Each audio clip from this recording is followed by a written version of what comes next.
Hello, Gemini. Yes. I love you guys so much. You say that in the beginning of every single Gemini reading. Do I? Yes. Every single time? I mean, I do love me. Yeah. I love me. You say those exact words. I love you guys so much. I have a lot of Gemini in my charts.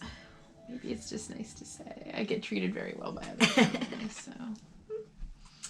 Anyway, January 24 is our new moon, and we're doing the new moon in Aquarius readings. This is your messengers of the moon.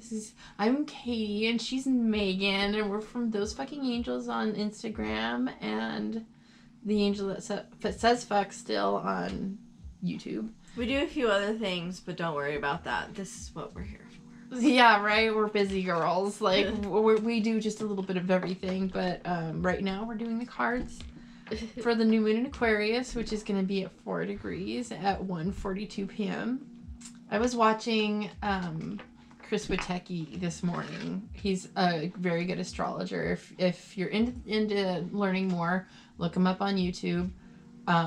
He was mentioning that Mercury is going to be 13 degrees in Aquarius. And and he was talking about the 413, which is like a 4-4, which adds together to be a number 8 if you like numerology. But the 413 thing is a very big sync for me. I see it everywhere. Megan even sees it.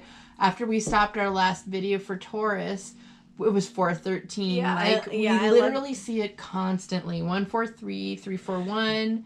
All of the combinations you can imagine, I always see that number. So yeah. I thought it was really funny. It was showing up for me on the Aquarius new moon. And for everybody. So it could be a general vibe that's even bigger than I think. Like, it's bigger than that. So, anyway, we have the new moon will be squaring Uranus and Taurus. So this is the new moon Aquarius square Uranus and Taurus. This is going to be an urge to disrupt. I need a sip of water. Ugh. Anyway, I didn't put one here for me. Anyway, urge to disrupt the status quo. As Aqua rules large groups, we will be feeling pressure to fill expected roles that the people around us want us to play. However, our souls are being called to listen to the higher realms where we'll receive information directly from the divine. Our big task is to manifest trust in our intuition and our knowings to the level that the social groups around us conform to the new role spirits asking us to take instead. Freedom of consciousness is what we're focused on. Mental slavery is over, and guilt trips have no power here anymore.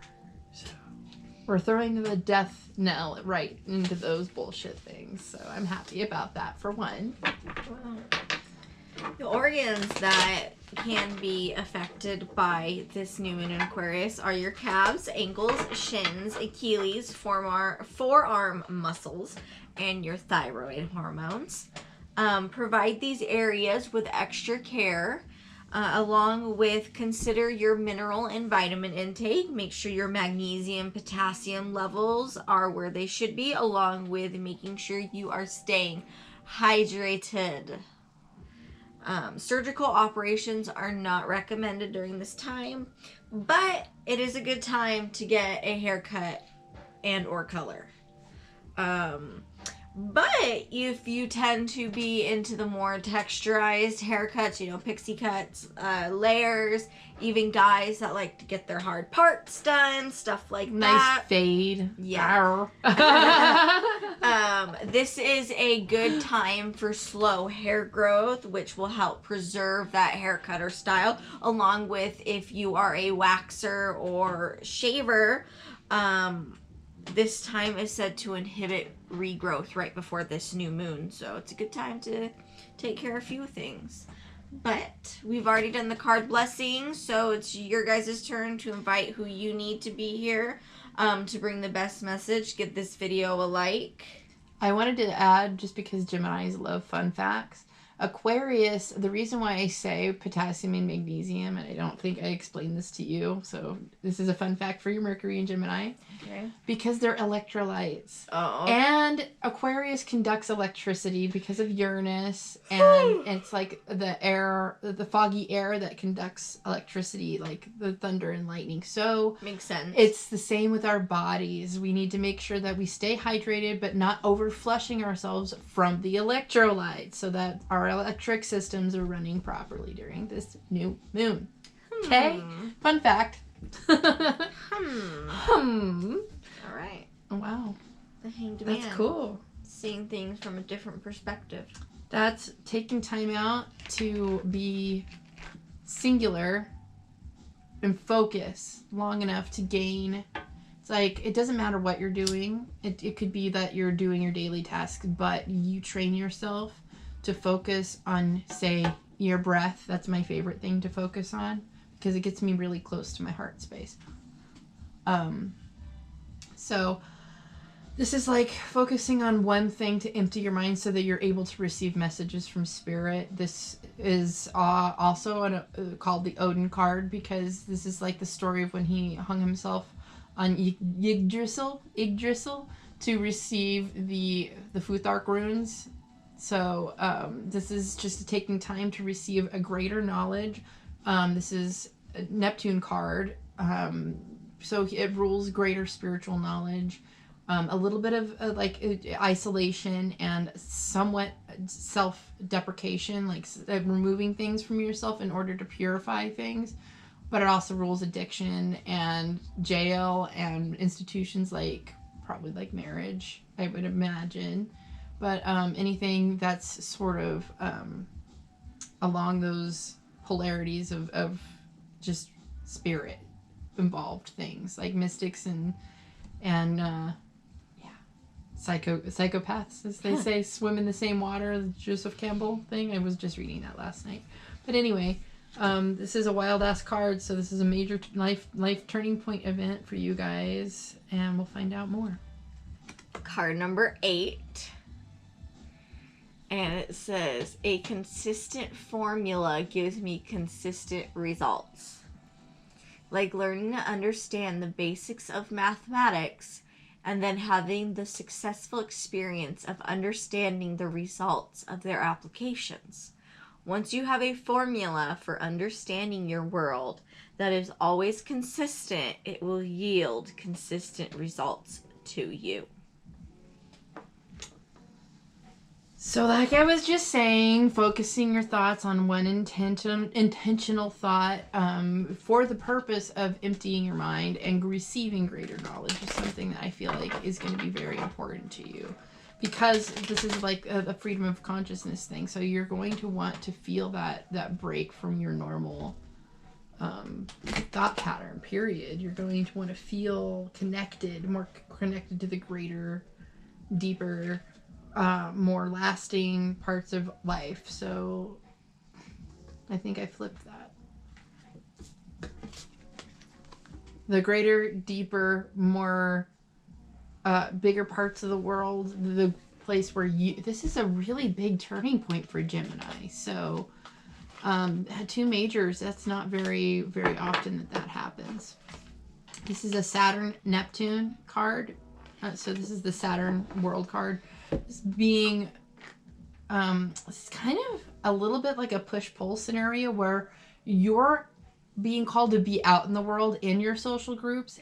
At the same time, you're maintaining your internal discipline to stay single-pointed and focus so that you can either eliminate your anxiety, flesh out thoughts that don't matter in order to receive deeper thoughts. So this is one of those moments where it's like a push-pull where you have to accept that you are the temple where this magic is happening. You cannot completely wall yourself off of experience with the world, but you have to learn the lesson where you're dealing with it while everything else is going on too. You're gonna have to multitask this one, which I don't think will be kind of hard for Gemini. No. Okay, so now I got card number 34 for you guys, and it says, to receive what I want, I must not push against unwanted. This is an expanding universe, and all things must be allowed. Yep.